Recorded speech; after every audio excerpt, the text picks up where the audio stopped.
Baik, assalamualaikum warahmatullahi wabarakatuh. Waalaikumsalam. Waalaikumsalam. Ya, alhamdulillah. Selamat pagi untuk kakak-kakak semua. Terima kasih atas kesempatannya sudah mau gabung di Zoom kali ini. Semoga apa yang akan kita kerjakan hari ini itu bisa menghasilkan hasil yang terbaik dan dipermudah dan diperlancar.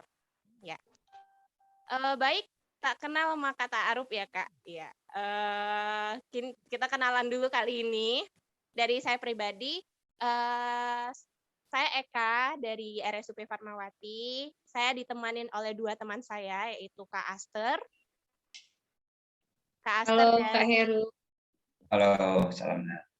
Kak Aster dari Rumah Sakit Anak Bunda Harapan Kita, dan satu lagi Kak Ayu dari RSUP Fatmawati. Ya, salam kenal Kak Heru. Perkenal. Ya.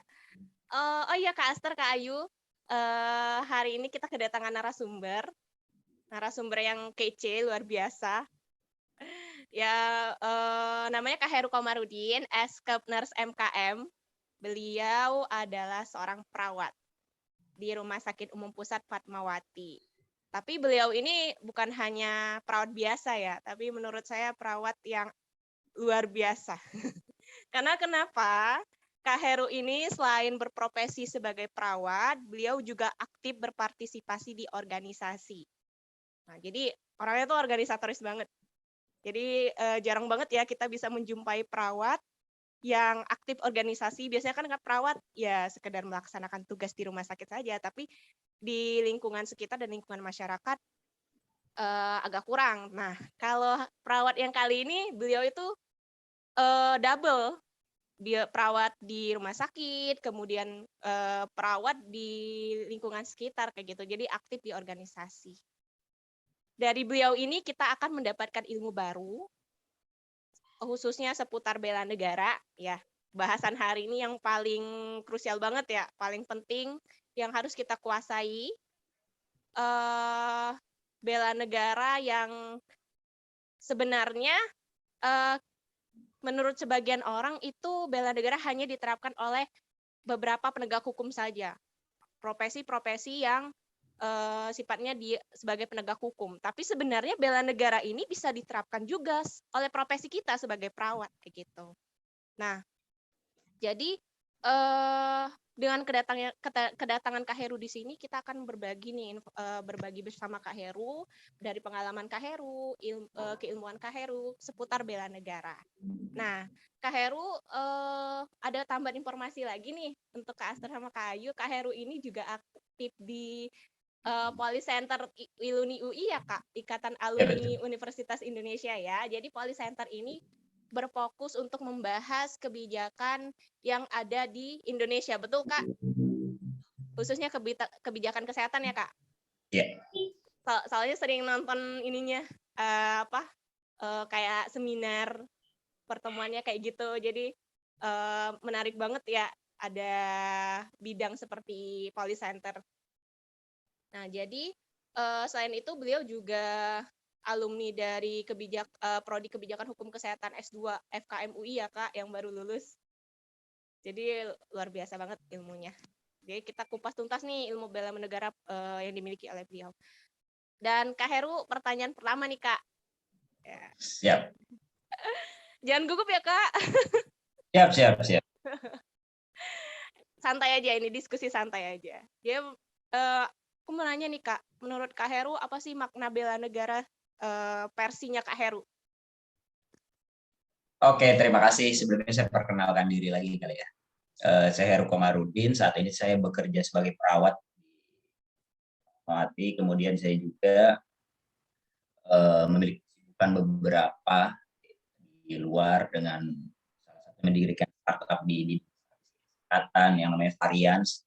Kemudian juga saya aktif di beberapa organisasi, kurang lebih di 3 organisasi. Kemudian saat ini saya juga sedang membuat salah satu proyek yang rencananya mungkin akhir tahun akan rilis. Spoiler, nanti kemungkinan akan berkeliling di 15 provinsi di Indonesia. Saya berkeliling 15 provinsi di Indonesia untuk memberikan salah satunya memberikan voucher belajar gratis statistik kesehatan. teman-teman mahasiswa Keren banget. masyarakat. Keren banget. Tadi pertanyaannya adalah apa definisi ataupun juga makna bela negara bagi saya ataupun juga versi saya. Bagi saya bela negara adalah salah satu cara kita untuk bisa mempertahankan eksistensi negara. Jadi kata kuncinya mempertahankan eksistensi negara. Nah, bagaimana saya mengimplementasikannya di perawatan ataupun di dunia kesehatan? Karena saya membagi dua nih. Saya sebagai perawat, saya sebagai orang kesehatan masyarakat. Jadi payung besarnya adalah kesehatan. Jadi untuk kita bisa mempertahankan eksistensinya berarti saya harus berkarya. Karena salah satu poin dari bela negara adalah kita membuat sesuatu ataupun juga kita mempertahankan sesuatu. Mempertahankan yang artinya memang sudah ada dari dulu, baik itu kebudayaan, pelestarian alam, itu yang harus kita pertahankan. Tapi bisa juga kita membuat sesuatu untuk kita bisa mempertahankan eksistensi kita atau keberadaan kita. Karena tidak akan bisa dibela satu negara kalau tidak ada yang dipertahankan gitu. Apa yang akan kita bela kalau kita memang tidak memiliki sesuatu? Jadi banyak negara di luar sana yang akhirnya tidak menjadi sebuah negara lagi karena mereka sudah tidak ada yang dipertahankan. Atau mereka tidak membuat sesuatu. Lebih kecilnya, lebih spesifiknya adalah dari lingkup kementerian ataupun juga lebih kecilnya lagi di lingkup profesi kita. Misalkan kita sebagai perawat, untuk kita bisa mempertahankan eksistensi kita, ya kita harus meningkatkan kualitas satu, atau kita membuat satu inovasi. Gitu. Membuat inovasi apapun itu, di inovasi kesehatan. Saya pernah melakukan penelitian untuk membuat SNGT, safety nasogastric tube, yang akhirnya itu membuat saya mendapatkan beasiswa di S1. Lalu saya membuat ATM sehat, salah satu alat ukur kesehatan. Ini waktu belum ada telemedicine di 2016, sampai akhirnya itu membawa saya untuk mendapatkan beasiswa S2. Nah, hal-hal yang seperti ini yang sebenarnya harus kita miliki di dunia kesehatan ataupun khususnya di dunia keperawatan. Karena mungkin seperti prolog yang tadi Kak Eka sampaikan, kita sering menjumpai teman-teman kita bekerja saja. Itu boleh dan tidak salah. Tapi ada second identity yang harus kita isi. Misalkan seorang Kak Aster, seorang perawat yang titik-titik. Kak Ayu, seorang perawat yang titik-titik. Nah, titik-titiknya ini yang harus kita isi. Titik-titik itu yang akan merepresentasikan bahwa apa sih yang akan kita bela, apa sih yang akan kita perjuangkan untuk bangsa dan negara. Dan syukur alhamdulillah teman-teman dari CPNS yang 2000 berapa ini jadi? 2021. Gimana ya? 2022. Oh, 2022. 2021 kalau 2022 baru ini kan berparahan gitu ya. Nah, syukur alhamdulillah. Kenapa? Tadi kenapa? Yang Iya, CPNS. syukur alhamdulillah CPNS yang saat ini ada inovasi-inovasi seperti ini. Dari podcast ataupun juga wawancara, karena biasanya latsar itu yang setahu saya hanya satu arah aja gitu, di Ciloto atau di PPPK, di Sepsus gitu. Nah, ini adalah salah satu bentuk inovasi gitu, memberikan sudut pandang lain sekitar 10 menit, 15 menit, dan ini yang penting juga, bahwa ketika teman-teman jadi seorang perawat, jangan hanya bermain di lingkungan teman-teman perawat aja gitu. Coba mengenal profesi lain, kedokteran, fisioterapi, gizi, dan yang lainnya gitu, agar kita tahu apa sih yang mereka pikirkan yang terhadap kita, sehingga kita bisa mempertahankan apa yang baik dari kita dan kita bisa melakukan inovasi untuk menutupi apa yang menjadi kekurangan kita.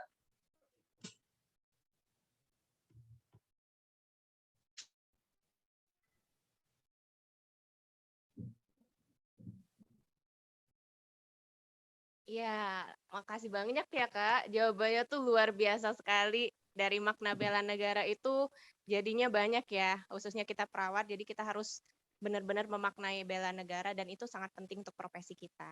Ya, boleh lanjut kakak-kakak, Kak Ayu, Kak Aster, kalau ingin bertanya. Kak Heru mau tanya dong. Boleh. Selama menjadi seorang perawat, selama mengabdi di rumah sakit sebagai seorang perawat, tindakan-tindakan apa saja yang sering Kak Heru terapkan sebagai pengimplementasian bela negara seorang perawat, baik untuk pasien, keluarga, profesi, ataupun instansi tempat Kak Heru bekerja? Baik, terima kasih. Poinnya, pertanyaannya, tindakan apa saja yang saya lakukan selama menjadi perawat, baik pasien, institusi ataupun juga keluarga ya, keluarga pasien satu lagi. Iya, tindakan bela negara apa yang biasanya Kak Dan Heru profesi ataupun juga pasien. kerjakan? Nah, saya bekerja sejak 2000 menjadi perawat sejak 2014. Sejak 2014 menjadi perawat di Rumah Sakit Fatmawati. Kemudian di 2 tahun pertama saya lulusan D3 dulu, D3, kemudian saya mengaktualisasikan diri saya untuk melanjutkan profesi di S1 FIK UI. Kemudian 2019 saya melanjutkan studi saya di S2 FKM UI. Nah, itu yang pertama adalah salah satu poin aktualisasi diri saya untuk bisa update pengetahuan saya. Karena ketika pengetahuan saya meningkat ataupun bertambah, artinya saya bisa memiliki sudut pandang yang lebih luas dan itu juga akan berdampak kepada pasien. Harusnya normalnya seperti itu. Kemudian dalam pelayanan saya rasa poin paling utama dari keperawatan adalah caring. Jadi setinggi apapun kita pendidikannya, kalau kita tidak caring maka itu akan nol besar di mata pasien. Karena pasien nggak akan bertanya, Anda pendidikannya D3, S1 ataupun S2, yang pasien rasakan adalah seberapa caring Anda. Namun ketika saya mempelajari beberapa cabang ilmu baru, khususnya kebijakan kesehatan, akhirnya saya bisa mengerti karena saya mempelajari asuransi kesehatan. Berapa rumitnya BPJS atau JKN dari sudut kebijakan, apa sih memang mereka harus pertahankan, seberapa sulitnya sih negara ingin memberikan universal health coverage gitu. Negara ini dengan 272 juta jiwa ingin memberikan asuransi kesehatan, jaminan kesehatan, seberapa sulitnya. Sedangkan kita perawat menemukan end usernya, kita tuh berhadapan langsung dengan orang yang menggunakan jasa BPJS gitu. Akhirnya saya memiliki satu benang merah, oh ternyata memang yang paling pelik ini adalah BPJS yang masih sistemnya konvensional gitu. Dengan beberapa kartu, kita NPWP sendiri, KTP sendiri, BPJS sendiri, nanti ada apalagi sendiri-sendiri gitu, artinya tidak ada kesatuan. Ini yang kadang membuat sulit. Mungkin sekarang di Fatmawati sudah membuat jadi sistemnya terintegrasi dalam komputerisasi. Nah, mungkin ini yang akan kita dorong atau akan kita suarakan terus, bahwa harusnya memang dari sisi kebijakannya memang harus digital. Untuk fokusnya di BPJS. Agar keluarga pasien itu tidak kesulitan ketika masuk. Orang sakit hanya menggunakan satu KTP yang mana itu sudah ngelik apakah KTP ini sudah terdaftar BPJS-nya atau tidak. Kemudian ya tidak perlu mengurus lagi jaminan rawat inap, ketika pulang hanya bisa langsung dari ruang rawat inap gitu. Nah, ini yang poin paling implementatif yang paling sering saya hadapi. Kemudian yang kedua, ada beberapa kebijakan untuk yang pada poin kedua di Undang-Undang Kesehatan 36 ya, untuk kesehatan. Ini juga perawat diminta untuk terus mengupgrade pengetahuannya. Namun juga ada beberapa instansi yang memang membatasi untuk perawat bisa mengupgrade pengetahuan ataupun melanjutkan sekolahnya lagi. Karena di satu sisi rumah sakit X adalah rumah sakit pendidikan, tapi di sisi lain rumah sakit ini juga tidak mau terlalu banyak perawat yang upgrade ataupun takut kehilangan atau terganggunya sistem sirkulasi penjadwalan kerja. Nah, harusnya kalau mereka memang ingin mengupdate pengetahuan perawat, mereka harus membuat sistem yang firm gitu. 3 tahun boleh sekolah, ini dari segi profesi. 2 tahun boleh sekolah, jangan harus orang yang sudah 15 tahun karena semangatnya akan menurun gitu. Dan itu yang saya coba dobrak gitu. Akhirnya sejak 2014 saya kerja, 2015 saya sudah mulai mengajukan kuliah, walaupun memang tidak diakui, tapi saya coba dobrak sampai akhirnya sekarang sudah banyak anak muda yang berani untuk melanjutkan sekolah dengan konsekuensi tidak diakui ijazahnya, tidak apa-apa, karena kita sadar dan paham rumah sakit pemerintah itu harus mengakui ijazah tempat kita sekolah gitu. Tapi pelan-pelan kalau memang mereka rumah sakit pendidikan akan mengakui juga pada akhirnya. Itu yang saya coba dobrak untuk profesi, agar teman-teman yang perawat ini mau berani untuk sekolah. Kesampingkan dulu pengakuan ijazah, tapi aktualisasikan aja diri kalian, lanjutnya di sekolah dulu sampai nanti diakui. Nah, kemudian untuk instansi beberapa hak dan kewajiban, mungkin saya rasa kewajiban sudah sering ditunaikan ya, dan wajib ditunaikan oleh perawat gitu. Nah, tapi memang ada beberapa yang instansi yang tidak bisa menerima atau tidak bisa memberikan kewajibannya juga, misalkan dari tunjangan, misalkan dari segi kesejahteraan. Nah, kita perawat yang memang memiliki organisasi profesi harusnya bisa memberikan suara dari lingkup kecil, ataupun kita bisa membuat ikatan perawat X, ikatan perawat Y. Sekarang kan setiap sistem sudah ada tuh, ikatan perawat ortopedi, ikatan perawat apa, ikatan perawat nefro. Saya harap teman-teman bisa berasosiasi kepada salah satu ikatan perawat tersebut, agar teman-teman bisa menyuarakan, membela hak dan yang memang harus teman-teman dapat, agar bisa membela negara dalam lingkup kecil, membela profesi teman-teman. Seperti itu. Terima kasih Kak Heru. Berarti tadi sebagai seorang perawat terhadap pasien, kita tetap harus memberikan pelayanan di tengah sistem BPJS yang terkesan lebih ribet dan juga masih dengan sistem yang konvensional. Dan untuk profesi kita juga tetap harus upgrade ya Kak, untuk pengetahuan dan juga update tentang isu-isu terbaru di keprofesian kita.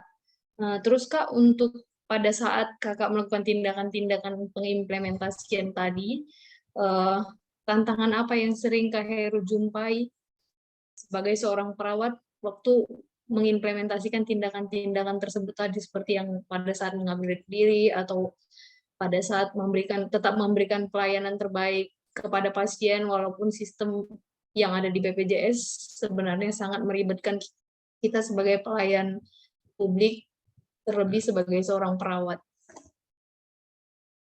Oke. Tantangannya adalah banyak. Tapi poinnya, apapun tantangannya itu yang akan menjawab bahwa apakah kita bisa membela negara atau tidak.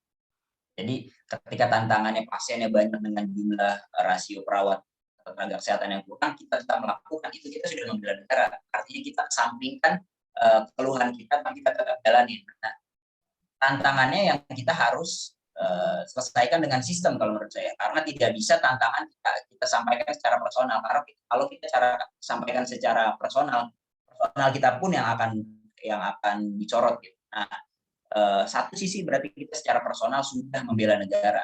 Nah, tinggal apakah organisasi profesi kita ataupun instansi kita mau membela negara demi kesejahteraan, itu yang masih menjadi tanda tanya ataupun menjadi tantangan. Karena sampai saat ini saya belum menemukan bahwa adanya ikatan yang coba memberanikan diri untuk mengangkat kesejahteraan kita, gitu. Karena semua ada di posisi-posisi aman. Untuk bisa meningkatkan kesejahteraan, sepertinya ini asumsi saya, bisa jadi salah, harus datang dari luar.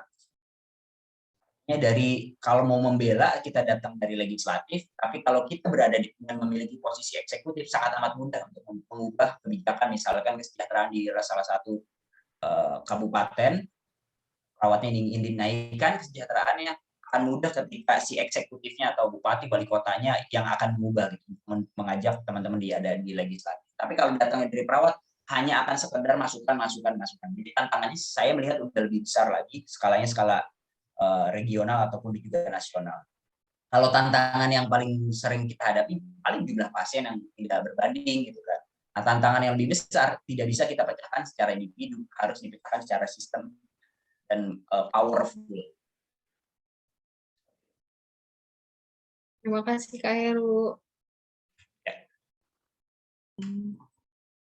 Sekarang aku mau tanya Kak, dari tantangan-tantangan yang tadi, gimana sih cara Kakak agar tetap konsisten berpegang teguh terhadap prinsip dan penerapan bela negara yang Kakak lakukan? Cara saya untuk bisa konsisten dan juga teguh apa yang saya yakini adalah jangan sampai profesi yang ketika kita datang memiliki masalah, ataupun juga organisasi yang ketika kita datang mereka sudah memiliki masalah, lalu kemudian ketika kita tinggalkan ataupun ketika kita pensiun, teman-teman nanti mungkin akan pensiun, itu kondisinya lebih buruk daripada saat kita datang. Jadi setidaknya ketika saya masuk ke dalam organisasi, ketika saya masuk ke dalam sebuah profesi, diri saya harus memberikan sesuatu sekecil apapun itu. Gak peduli, gak harus merubah sistemnya, tapi setidaknya ada yang berubah kecil aja.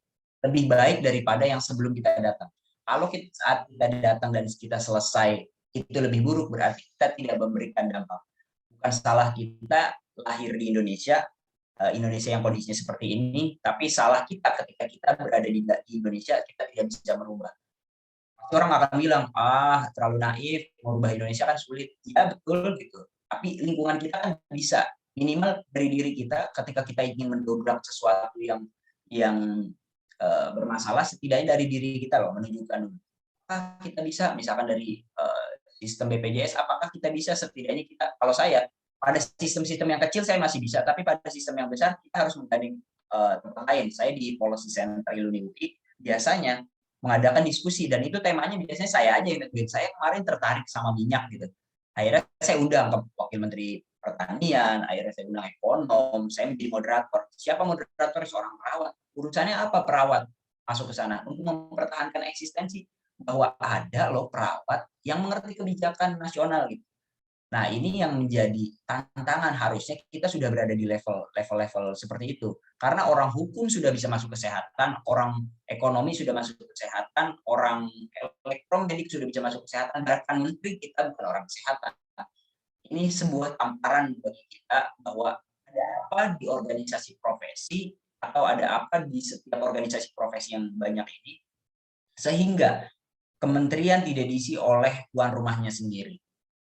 Nah, berarti ada persoalan manajemen yang tidak kita bisa. Karena untuk bisa mengatasi masalah di level nasional, sebenarnya itu tidak harus mengerti profesi secara detail, tidak harus bisa nyuntik. Dia cukup bisa memahami manajemen sistem. Kalau kita bisa memahami manajemen sistem, mau ditempatkan kita di ekonomi, mau ditempatkan kita di politik, ekonomi, sosial, budaya, pertahanan, kita mengerti manajemennya, tinggal kita pelajari persoalannya, kita buat mapping, dan itu akan selesai. Nah, ini menjadi tantangan, dan itu yang menjadi membuat saya akhirnya persisten dan belajar lagi. Semakin saya mengetahui banyak hal, oh ternyata politik seperti ini ya, oh perekonomian seperti ini ya. Akhirnya membuat saya menjadi konsisten. Saya udah belajar kesehatan, saya harus mempelajari hal yang lain. Itu yang akhirnya membuat saya konsisten. Konsisten aja tidak penting, yang lebih penting adalah persisten.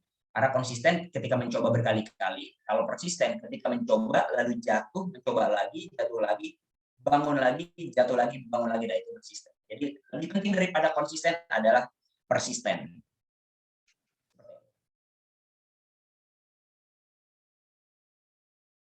Oke, terima kasih Kak. Jawabannya sangat menginspirasi.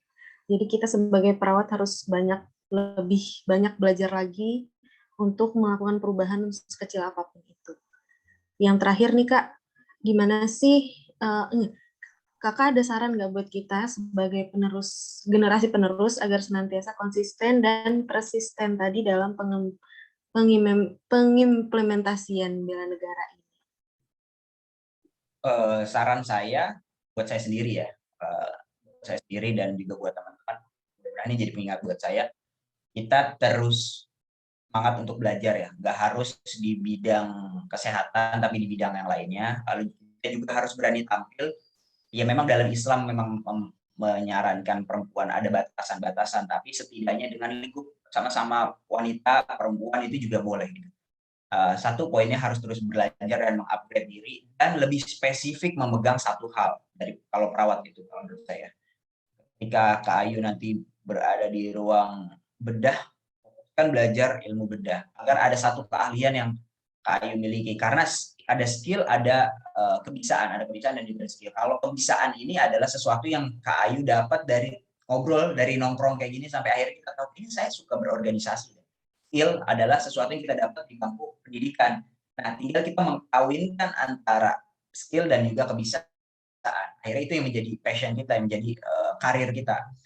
Kalau teman-teman perawat saya rasa sudah memiliki yang kiri ini, yang skill, karena skillnya di kesehatan. Tinggal mencari kebisaannya. Kebiasaan yang didapat dari ngobrol sama teman, ataupun kebisaan ini identik dengan ketertarikan. Ketertarikan di dunia keperawatan anak, ketertarikan di dunia keperawatan neurologi, nefrologi, kardio. Nah, itu yang harus dicari. Agar ketika skillnya sudah ada, kebisaannya inginnya di apa, itu yang akan menjadi karir. Kemudian selain itu, kita harus juga rajin memberikan dampak untuk lingkungan sekitar sekecil apapun. Mau itu teman-teman mengadakan diskusi rutin mingguan di ruangan. Saya sampai sekarang kemarin juga baru hari apa nih? Kamis saya kemarin ngisi di ruangan HCU. Saya ngisi tentang pemantauan GCS, perhitungan GCS. Itu simple, tapi kadang teman-teman suka ada yang miss. Itu simple banget gitu ya. Terus cara menghitung GCS, IWL gitu-gitu aja. Hal-hal yang seperti itu yang kadang kita lupa, tapi kadang memang ada beberapa ekosistem atau iklim yang membuat kadang kita tidak bersemangat karena satu mungkin kita tidak diapresiasi ataupun juga mereka tidak bisa diajak kerjasama. Dan ketika kita berada di sana memang agak sulit, tapi kalau kita sudah punya target jangka panjang, kita harus menentukan target jangka dekat, menengah, dan panjang. Yang seperti itu justru akan kita hiraukan. Di poinnya satu tadi, tingkatkan pengetahuan, kemudian juga bangun jejaring dengan orang non kesehatan agar teman-teman paham dan berani. Harusnya ketiga, kita harus memiliki target jangka dekat, menengah, dan juga panjang. Kalau di PNS mungkin memang sudah ada jenjang karirnya, tapi seorang Eka Nadia menjadi seorang ASN, iya, tapi yang titik-titik. Nah, titik-titik yang harus teman-teman buat. Ini jadi teman-teman kan sekarang lagi latsar ketemu teman di rumah sakit lain tuh. Jadi bisa dibuat kerjasama, dibuat satu ikatan ataupun juga satu perkumpulan yang memberikan dampak kecil-kecilan aja.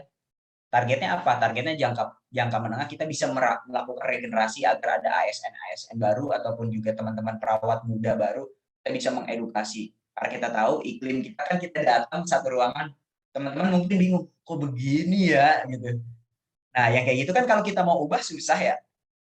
Setidaknya kita berjejaring sama yang muda aja dulu. Kalau dinas lebih enak memang sama yang muda gitu. Sesulit apapun kondisi, sesulit apapun, asik aja, santai aja. Tapi ketika ada gap antara senior dan junior, itu kayaknya pasiennya santai aja, tapi kenapa jadi ribet? Karena memang kita tidak memiliki kesamaan visi gitu. Benar-benar. Nah, yang kayak gini-gini yang harus kita buat jaringnya gitu, jalan dengan teman-teman yang anak-anak muda. Apa nih yang bisa kita lakukan? Mungkin ngobrol santai sambil makan tentang gimana caranya ngebikin asik kerja gitu. Mulai nanti bertahap, apa yang bisa kita lakukan? Mulai lagi bertahap, itu kalau nggak kena mutasi ya. Biasanya kan kalau kita udah mulai berjejaring di mutasi, akhirnya kita mulai lagi, buat lagi gitu. Betul, Tapi betul, setidaknya kalau kita nggak mau kesulitan, kita berjejaringnya lebih besar. Lingkup rumah sakit ataupun lingkup nasional. Kalau lingkup ruangan, riskan untuk dimutasi misalkan gitu. Kita sudah berjejaring, mengenal, membuat sistem, kita itu dimutasi, kita buat lagi. Akan melelahkan gitu. Saya juga dulu awal-awal seperti itu. Saya mulai berjejaring di salah satu lantai di rumah sakit gitu. Jadi udah mulai bagusnya sistemnya, udah bagus. Dimutasi, akhirnya saya buat lagi. Ketika udah ke 4-5, udah mulai kan udah semangatnya. Saya berpikir kayaknya memang salah nih kalau saya berjejaring hanya sekecil itu. Karena akan mudah untuk terpecah gitu. Kalau saya berjejaringnya serumah sakit gimana? Akhirnya ketika ada salah satu insiden di tahun 2018, yang mana ada yang berpengaruh sama kesejahteraan, karena saya sudah berjejaring di lingkup rumah sakit, ketika saya mengadakan satu perkumpulan untuk meminta hak kami, akhirnya itu bekerja gitu, dan akhirnya kita mendapatkan. Karena apa? Kita berjejaringnya bukan satu ruangan, kita berjejaringnya lebih luas. Lalu ketika saya ingin menyuarakan hal-hal yang sifatnya nasional, saya harus berjejaring dengan teman-teman lain. Itu dia kenapa saya harus coba. Kayaknya saya kalau mau mengaku saya bela negara, saya orang Indonesia ini nggak cuma Jakarta deh. Saya harus ke Palembang, saya harus ke Medan, saya harus ke Surabaya untuk saya bisa mengetahui persoalan apa sih yang ada di kesehatan. Makanya kenapa dengan startup saya ingin keliling minimal ke 15 provinsi dulu di akhir tahun ini, untuk kemudian saya melanjutkan di 34 provinsi lainnya. Seperti itu. Jadi tantangannya kalau salah satu ratu Inggris tuh saya dapat quotes gini. Kalau kita berpemikiran kecil, kita hanya memikirkan orang. Si ini lagi ngapain, si itu lagi ngapain. Nah, kalau kita sudah berpikir yang moderat, yang tengah-tengah, kita udah mulai berpikir tentang apa dan kenapa. Tapi kalau kita sudah berpikir lebih besar, kita udah melihat lebih sistem. Nah, tinggal kita level berpikirnya ada yang di mana nih. Masih level orang, jiwa, ataupun juga kejadian, ataupun juga memang persoalan yang besar. Nah, itu yang menjadi tantangan khususnya buat saya dan juga mudah-mudahan bisa menjadi sudut pandang lain ya dari teman-teman untuk bisa memberikan semangat dalam apa ini latsar ini. Itu aja sih.